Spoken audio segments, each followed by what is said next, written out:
My daughter, Lily, stormed into the kitchen last Tuesday, her face twisted in a way I hadn't seen since she was a toddler throwing tantrums. "Dad, I'm done with Mom," she spat, slamming her phone on the counter. "She's disgusting. We need to get rid of her." I froze, mid-sip of my coffee, thinking she'd lost it over some teenage spat.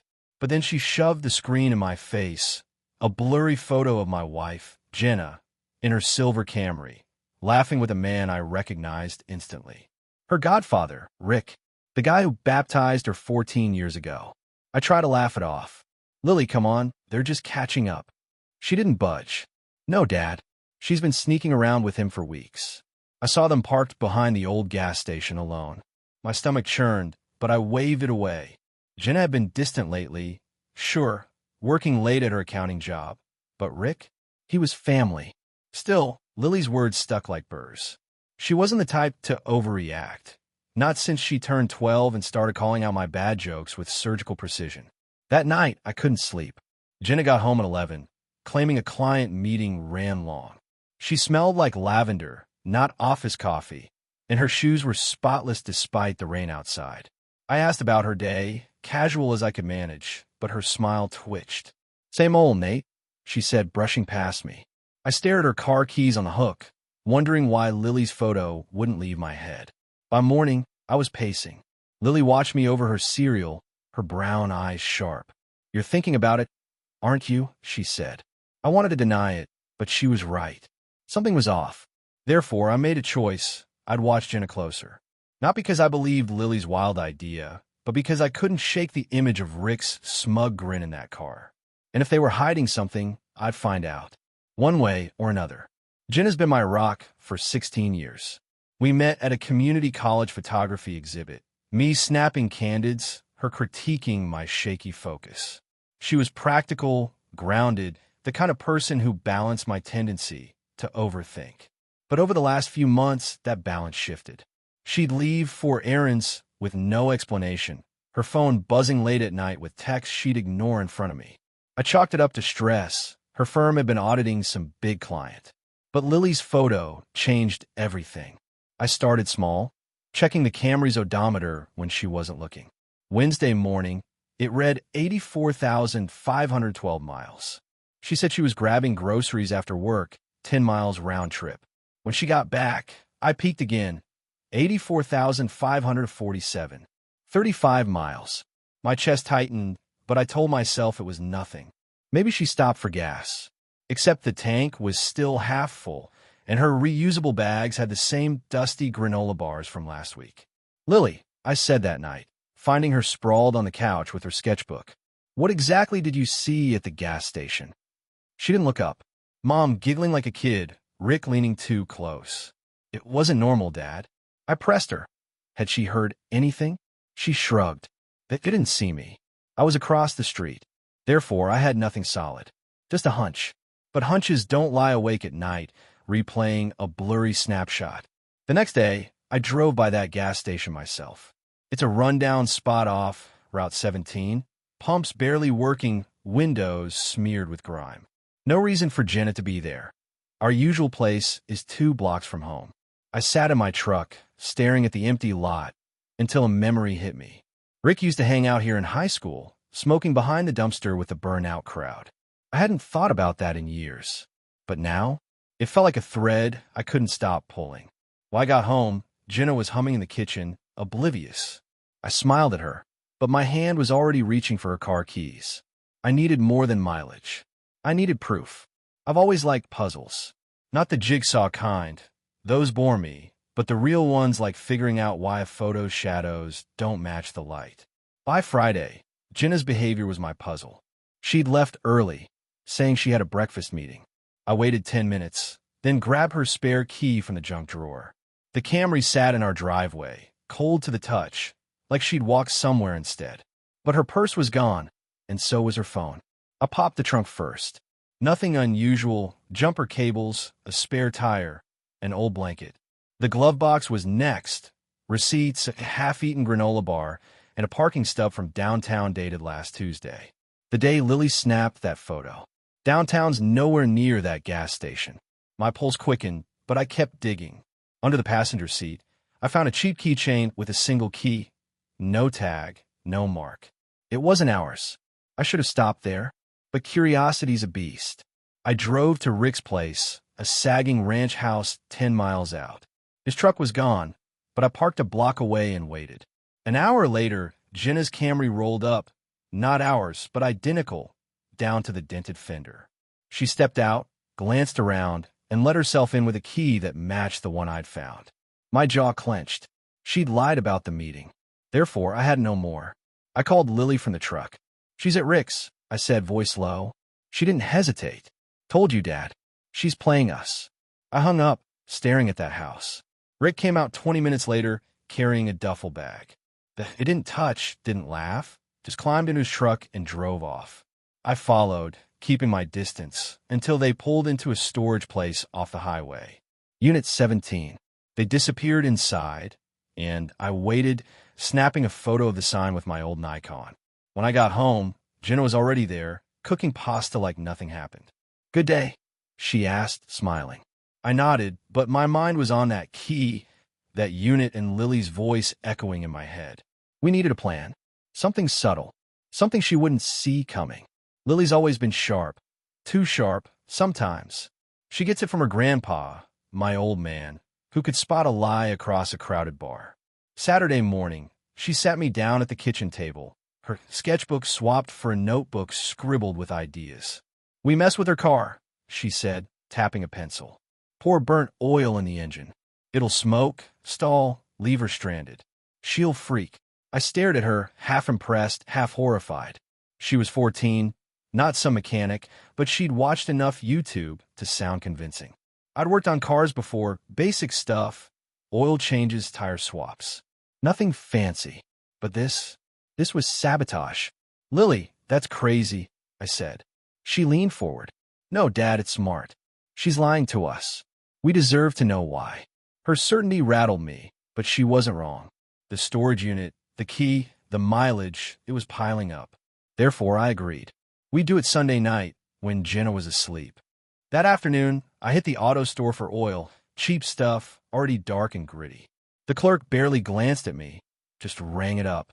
Back home, I stashed it in the garage behind my old camera gear. Jenna noticed nothing.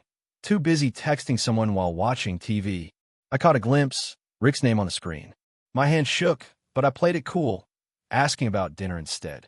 She shrugged. "Takeout's fine." Sunday night came fast. Lily kept watch of the window while I crept outside, the oil can cold against my palm. The Camry's hood popped quietly, and I poured the mess into the reservoir, slow and steady. It stank, thick and acrid, soaking into the engine. I wiped my hands, closed it up, and slipped back inside. Lily grinned. "She's done tomorrow." I didn't sleep, picturing Jenna's face when it failed. Monday morning, she left for work, or wherever. 2 hours later, my phone rang. "Nate, the car's smoking like crazy," she snapped. "I'm stuck on 95. What the heck happened?" I feigned shock. "No idea, babe. Call a tow." She cursed and hung up. Lily high-fived me, but something felt off.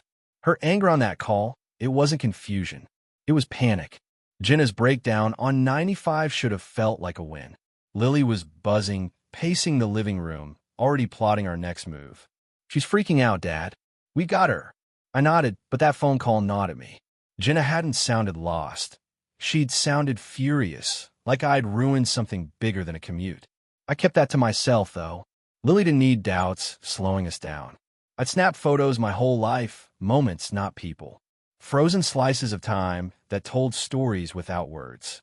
That habit kicked in now. I drove to where Jenna's car got towed, a grimy shop off the interstate. The Camry sat in the lot, hood up, oil pooling underneath. I parked across the street, zoomed in with my Nikon, and waited. She showed up an hour later, not alone. Rick climbed out of his truck, gesturing wildly as they argued by the wreck. I caught it all, her clenched fists, his red face. Back home, I showed Lily the shots. "They're mad," she said, studying Rick's glare. "Good." But then she pointed at something I'd missed, a corner of a duffel bag sticking out his truck bed. The same one from the storage unit. "What's he carrying, Dad?" I didn't know, but it hit me. The car wasn't just a ride. It was part of whatever they were hiding. Therefore, we needed more than smoke. We needed leverage. That night, I called the shop, pretending to be Jenna's insurance guy. The mechanic grumbled about cooked oil and deliberate damage. "Engine's toast," he said. "She's lucky it didn't catch fire." I hung up, pulse racing. Lucky or unlucky, Jenna got home late, fuming, blaming cheap parts. She didn't suspect us, but her eyes darted to her phone too often. I played dumb, offering sympathy while Lily smirked behind her sketchbook. Then happened. Tuesday morning, Lily found something in the garage, a burner phone, tucked inside an old coat Jenna never wore. She flipped it open. Text from Rick. "Move it now," one read. "Plan shot," another. My throat went dry. This wasn't just sneaking around. They were running something big. And we just lit the first match. That burner phone felt like a live wire in my hand. Lily scrolled through the texts, her voice steady as she read them aloud. "Move it now. Plan shot. Meet me at 17. Unit 17, the storage place I'd tailed them to. I'd spent years capturing moments on film, but this was no still life. This was a story unraveling fast, and we were in it. "Dad," Lily said, "we need to confront her." I shook my head. Jenna would just lie again. We needed proof first. I'd seen her that morning, pacing the kitchen, muttering about the car. "It's a disaster, Nate," she'd said, avoiding my eyes. "Rick's helping me sort it." Helping, right? But those texts told a different tale. I grabbed my Nikon and told Lily to stay put. "I'm checking that unit," I said. She protested, but I was already out the door, the storage key from the Camry burning a hole in my pocket. The place was dead when I got there. Rusted gates, flickering lights. Unit 17's padlock clicked open with a key, and inside, I found boxes stacked high. Receipts, bank statements, names I didn't recognize. My lens caught it all, frame by frame, until I hit a ledger buried under a tarp. Numbers in the thousands, dates matching Jenna's late nights. My gut twisted. She wasn't just sneaking around. She was moving money. But for what? I was halfway through photographing it when headlights swept the lot. I ducked, heart pounding, as Rick's truck rolled up. He stepped out, alone, cursing under his breath. "She's gonna blow it," he muttered, fumbling with his phone. I stayed low, snapping a shot of his face, tense, unshaven, not the Rick I'd known. He didn't see me, but he grabbed a box and peeled out. Therefore, I had a choice: follow him or dig deeper. I chose the unit, pocketing the ledger. When I got home, Jenna was gone, another errand. Lily met me at the door, eyes wide. "What did you find?" she asked. I held up the book. Trouble. The ledger was a mess of shorthand and numbers, but I'm no stranger to decoding chaos. Years of squinting at blurry negatives taught me patience. Lily hovered as I spread it out on the dining table, her pencil tapping a rhythm. "It's cash drops," she said, pointing to a column. "See? Dates, amounts, initials, R and J. Rick and Jenna. Thousands moved over months, funneled through something called Pineview LLC. I never heard of it, but the totals made my head spin. Jenna got home late again, claiming a tow truck mix-up. "Rick's handling it," she said, brushing off my questions. Her voice was tight, like she was reciting lines. I nodded, playing along, but my mind was on that ledger. Pineview wasn't her firm's client. I checked their site on my phone. So what was it? A side gig? A scam? Lily caught my eye across the room, mouthing liar. Therefore, we upped the ante.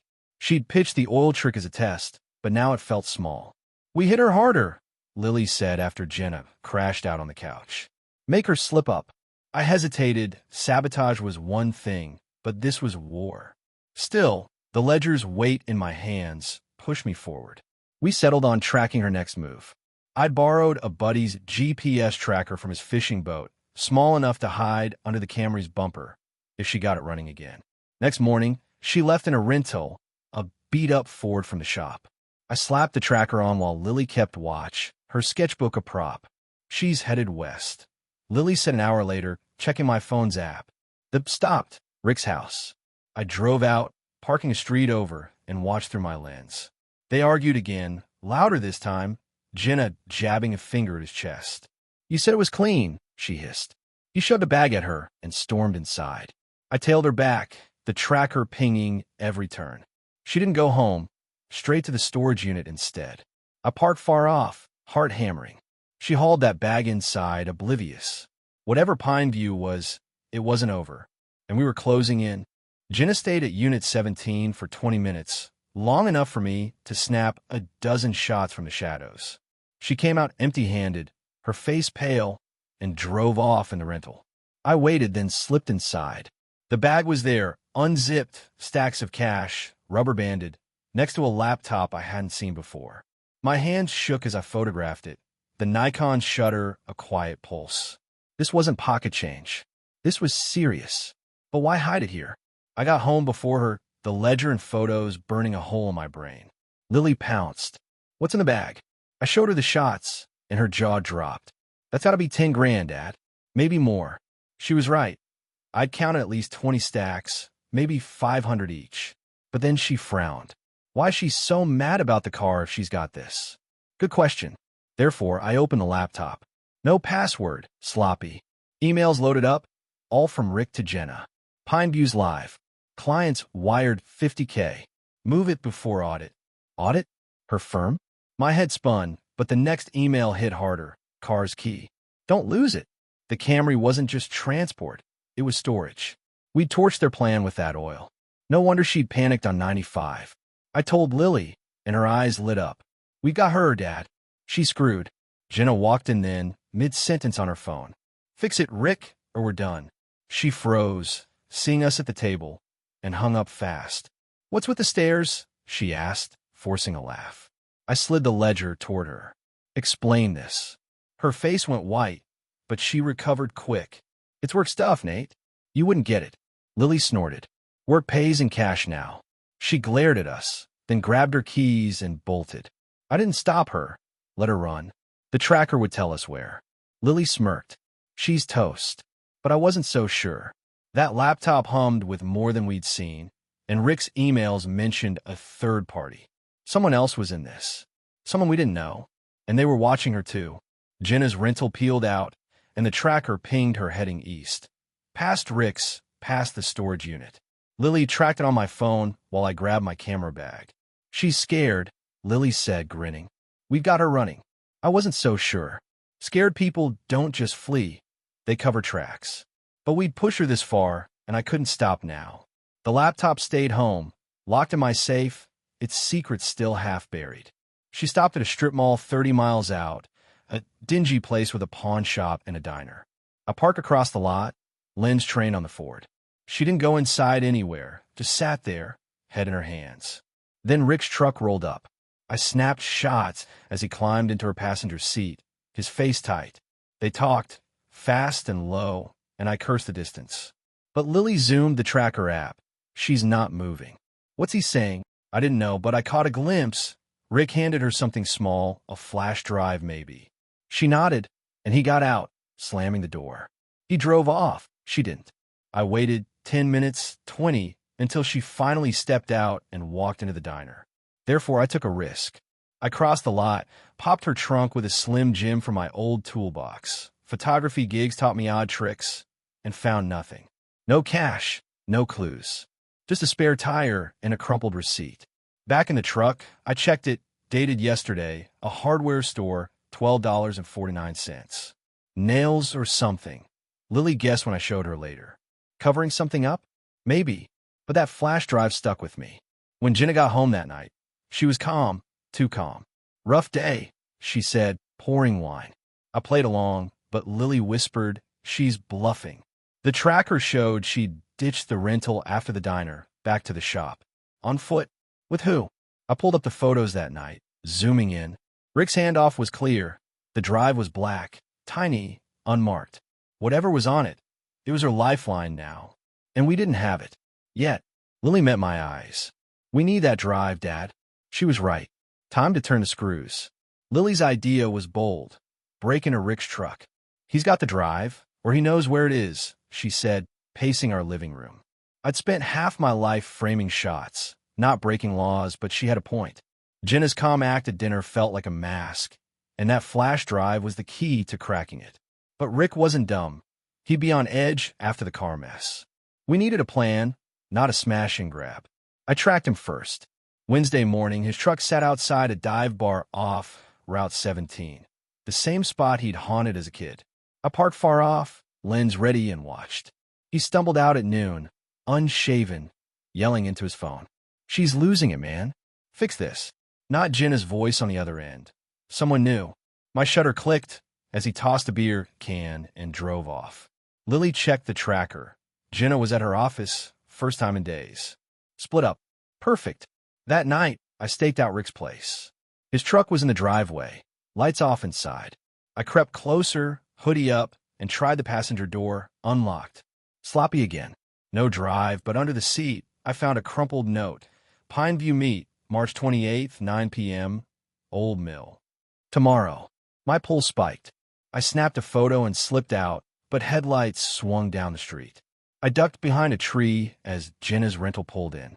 She banged on his door, furious. "You said it was safe." I stayed low, listening. Rick growled back. "It was until your kid and Nate started poking around." My blood ran cold. They knew? How? She hissed something I couldn't catch, then stormed off. Therefore, I had to move fast. Back home, I showed Lily the note. "Old Mill's abandoned," she said, eyes gleaming. "We crash it." I nodded, but doubt crept in. Rick's call, Jenna's rage, they weren't just scrambling. They were scared of someone else. That third party from the emails. The meet was our shot, but it wasn't just about them anymore. We were walking into something bigger. And Lily's grin told me she didn't care. She was all in. The old mill loomed on Thursday night, a rotting skeleton against the moon. Lily and I parked a quarter-mile out, my Nikon slung over my shoulder like a lifeline. The meet was at 9 p.m., and we'd gotten there early, 8:15, crouching in the weeds. I'd spent years framing shots in dim light, but this was different. This was real. "They're coming," Lily whispered, pointing as Rick's truck rumbled up, followed by Jenna's rental. My lens caught their silhouettes, tense and sharp. They didn't talk much, just unloaded 2 bags from the truck. Cash, probably. But then a third vehicle rolled in, a black SUV I didn't recognize. A guy stepped out, tall, suit crisp despite the dust. Rick flinched. Jenna froze. "You're late," the man said, voice flat. I snapped a shot, but Lily grabbed my arm. "Dad, he's got a gun." Tucked under his jacket, barely visible. My throat tightened. This wasn't just a scam anymore. I motioned her to stay down as the man checked the bags, nodding. "Pineview's done," he said. "Clean it up." Rick muttered something, but Jenna cut in. "We're out after this." The guy laughed, cold, hollow, and drove off. Therefore, I had a split-second choice. Follow him or confront them. Lily hissed, "Now, Dad." We didn't move, though, not yet. They loaded the bags back up, oblivious, and peeled out in separate directions. Back home, I developed the shots in my darkroom, hands shaking. The man's face was clear, angular, scarred above the eye. "Who is he?" Lily asked, studying it. I didn't know, but those bags and that gun meant trouble deeper than we'd guessed. Jenna got home at midnight, acting normal, kissing my cheek like nothing happened. I smiled back, but my mind was racing. Rick knew we were onto them. Had he told her? Or that guy? Lily met me in the garage later. "We in this," she said, fierce. "Burn it all down." She meant the car, the cash, their lies. I nodded, but that scar stuck with me. Whoever he wasn't done. And neither were we. Friday morning, Jenna left early. Another work excuse. I checked the tracker. She hit Rick's place, then the storage unit. Lily and I had a window.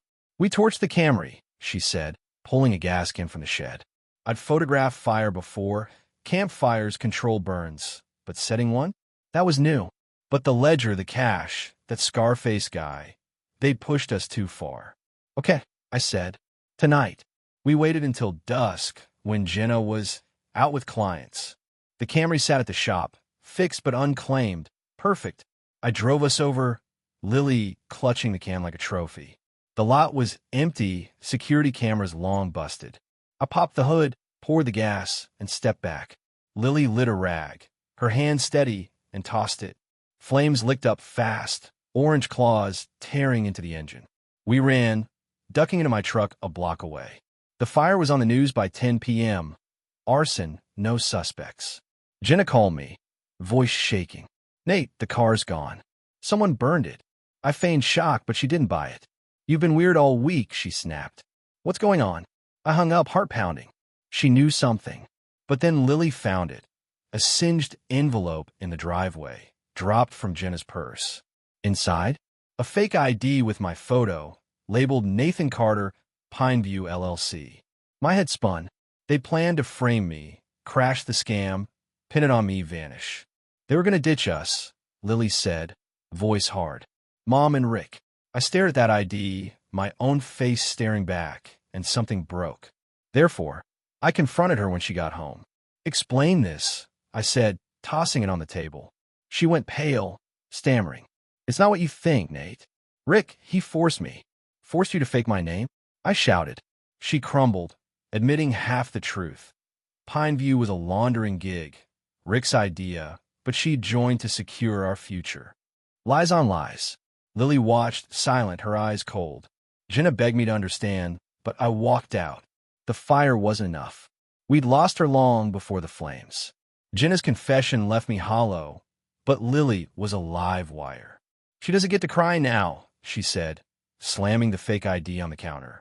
I'd spent Saturday morning staring at my Nikon, wondering how I'd missed the frame of my own life blurring. Jenna stayed upstairs, packing. I told her to go. But Lily wasn't done. We hit Rick next, she said. He's the root. She was right, but that scar-faced guy haunted me. Who was he? I dug into the laptop again, cross-referencing Pineview. An old news article popped up, bust of a laundering ring, tied to a guy named Victor Grayson. Scar above the eye. My stomach dropped. Rick and Jenna weren't just amateurs. They'd tangled with a pro. But why frame me? Lily saw the screen and grinned. He's their boss. We use this. Therefore, we planned something reckless. Bait Rick into a meet, catch him dirty. I called him voice steady. Found a laptop, Rick. Grayson's name's all over it. Meet me, or I sent it to the cops. He cursed, agreed. Old Mill, midnight. Lily insisted on coming, gaskin in hand. Insurance, she called it. We got there early, me with the camera, her with the fuel. Rick showed up alone, twitchy. You don't get it, Nate, he said, hands up. She wanted out. I didn't. I snapped shots as he rambled. Jenna's panic, Grayson's threats. He'll bury us, Rick said. That ID was his idea. My lens caught his sweat, his fear. But then Lily stepped out, splashing gas at his feet. You buried us first, she growled. He bolted, slipping in the dirt, and I grabbed her arm. Enough. She glared but dropped the can. Rick ran, leaving his truck and a burner phone on the seat. Back home, it lit up with texts. Grayson's coming. Clean it or you're done. Lily smirked. He's screwed now. I wasn't so sure. Jenna was gone. Left a note. I'm sorry. Don't look for me. The house felt empty, but Lily's fire hadn't burned out. Neither had mine. Grayson was the real threat, and he was close. Sunday hit like a hangover, quiet, heavy. Lily scrolled Rick's burner, reading Grayson's threats aloud. He's circling, she said, almost excited. I'd photographed chaos, storms, protests, but this was personal. Jenna's note sat on the counter, her handwriting shaky. She'd run, but where? The fake IDs stared back, my face on someone else's life. I couldn't let it go. We find Grayson, I told Lily. End this. The laptop had coordinates. Grayson's last email mentioned a drop, an abandoned lot near the mill. We drove out, my Nikon ready, Lily clutching the gas, like a talisman. The lot was dark, littered with rusted junk, but tire tracks cut fresh through the mud. Then we saw it, Rick's truck parked crooked, door ajar. I crept closer, lens up, and froze. Blood streaked the seat. Dad, Lily whispered, he's gone. No body, just a mess. Grayson's work? My shutter clicked, capturing the scene, but then headlights flared. That black SUV screeched in, Grayson at the wheel. He stepped out, gun loose in his hand, scanning. You're the husband, he said, spotting me. Dumb move. I raised my hands, but Lily didn't flinch. She splashed gas toward him, daring him to shoot. He laughed, stepping back. Kid's got guts. He didn't fire, just tossed a bag at my feet. Your wife's cut. Rick's gone. Take it and forget this. Cash stained red. I stared, but Lily kicked it. You framed him. Grayson shrugged. Business. She begged me to spare you. Therefore, I saw it. Jenna hadn't run from us, but him. He turned to leave, but I shouted, "Why me?" He paused. "You're clean." Perfect fall guy. Lily lunged with the can again, but I pulled her back. Grayson drove off, leaving us with the bag and Rick's blood. Back home, we counted it 50 grand soaked in guilt. Jenna's plea echoed, "Spare us." She'd sold me out, then saved me. Lily tossed the fake ID in the trash. "We're done, Dad." But I wasn't. Grayson knew my face, my real one, and he wasn't the type to forget. Monday morning, the house was a tomb. Lily slept in, exhausted, while I stared at the cash, 50 grand, a bloody lifeline. My Nikon sat unused, its lens blind to what came next. Jenna's note was crumpled in my fist. "I'm sorry." She played me, framed me, then bargained me out of Grayson's crosshairs. I'd loved her once, trusted her completely, but that was gone, burned up with a Camry. Lily woke up, saw my face, and nodded. "We're free now," she said. Free? Maybe. The news ran a blurb. Rick's truck found, no suspect, no body. Grayson's cleanup. I checked the laptop one last time. Emails deleted remotely, wiped clean. He'd cut ties, left us the scraps. But that fake ID haunted me. My name, my photo, a ghost of their plan. Lily saw me staring. "Burn it, Dad." So I did. Lit it in the sink, watched it curl to ash. We didn't talk much after that. She sketched, I tinkered with old negatives, both processing. The cash sat in my safe, untouched. I couldn't spend it, not yet. Grayson's words stuck. Perfect fall guy. He let me live, but why? A warning? A debt? Lily broke the silence that night. "You're different now," she said. She was too. Harder, sharper like me. We'd crossed the line with that fire, bonded in revenge, not trust. Jenna never called. I tracked the rental's last ping. Airport, 2 days ago. She'd fled, maybe overseas. Grayson vanished too, his SUV a phantom. The house felt bigger, emptier, but Lily and I filled it with something new. Us against the world. I'd started this to protect her, prove her right. But she'd pulled me deeper, and I'd gone willingly. The guilt lingered, a shadow in every frame I'd never shoot. So here we are, me and Lily, survivors of our own war. The oil, the flames, the blood, it's ours now. I don't know if Jenna's alive or if Grayson's watching, but we're standing. Thank you for tuning into this story. We appreciate every single one of you. We'd love to know what part of the world are you watching from right now. Let us know in the comments.